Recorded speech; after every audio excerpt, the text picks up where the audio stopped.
তুমি কি জানো উম্মত, আমি 23টা বছর টানা তোর জন্য কেঁদেছিলাম উম্মত। আমি এমন কাঁদা কাঁদছি রে উম্মত তোদের জন্য।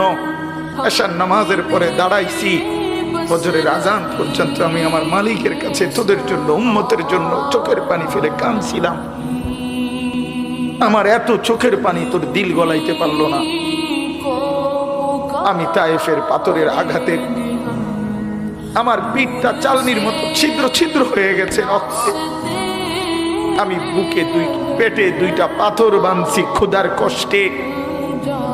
আমি উহুদের দান দান শহীদ করা রক্তে উহুদের ময়দানে পড়েছিলাম বেহুশ হয়ে। আমার ঘরের চুলায় 3 মাস রান্নার জন্য কোনোদিন চুলায় আগুন জ্বলে নাই। আমার এত চোখের পানি, এত রক্ত, এত ক্ষুধার কষ্ট, কিছুই তোর মন গলাইতে পারলো না, তোরে সেজদা দিতে পারলো না।